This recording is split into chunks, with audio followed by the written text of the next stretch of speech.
Hello, Lakers. I am walking you through the activity that we are doing today in Desmos. So we are reviewing histograms. First, let me know how your week has been, your stress level. For me, excuse me, it has been little ups and downs, but generally maintaining a middle level of stress. So in this first histogram, make sure to share what you notice and wonder. Look at the values on the x-axis, look at the values on the y-axis, and think about the bins in green. What do you notice? What do you wonder? Then in this slide, notice that there's some information. We've now labeled the x-axis and the y-axis. And so now what kind of information is being shared in this histogram now that we know the axes labels? Now we know the context of the histogram. Now here is a specific detail. A track team was asked how many pairs of shoes they have. And so what we want to look at is how many teammates answered this question. So if we look at this first bin, this first tallest bin, notice it goes up to 12. So we would have 12 students that answered that question. And then we also have another 7 for the student that was in the second bin. So plus 7.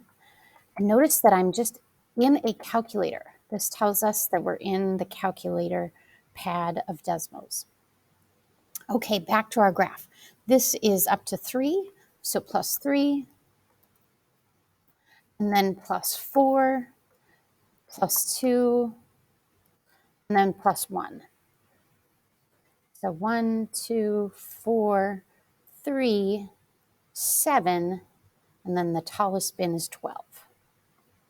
There's our answer. Now here is another group's data, how many shoes they have amongst this track team.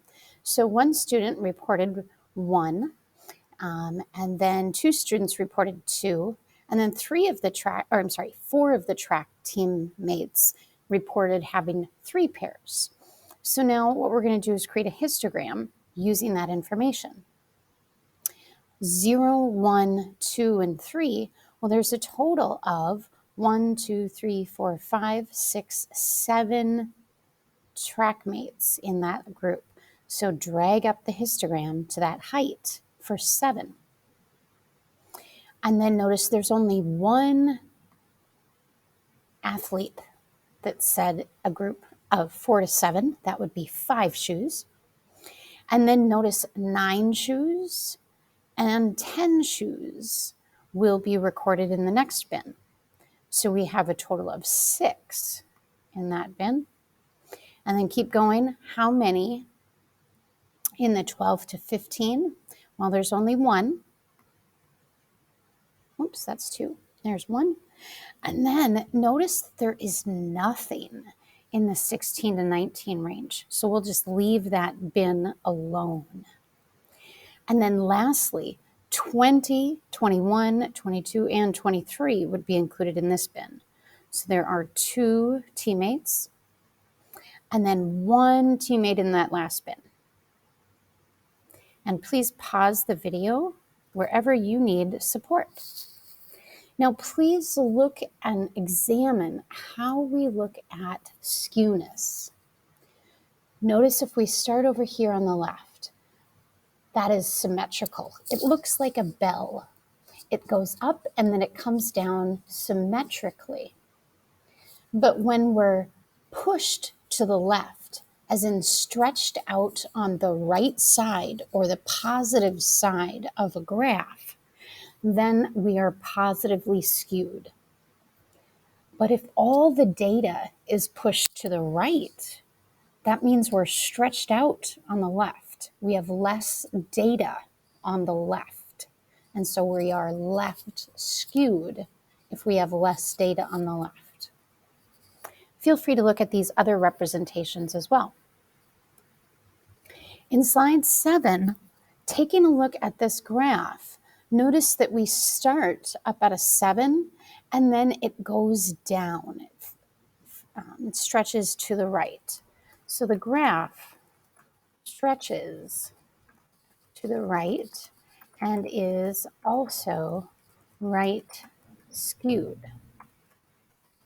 Less data to the right positive side of the graph.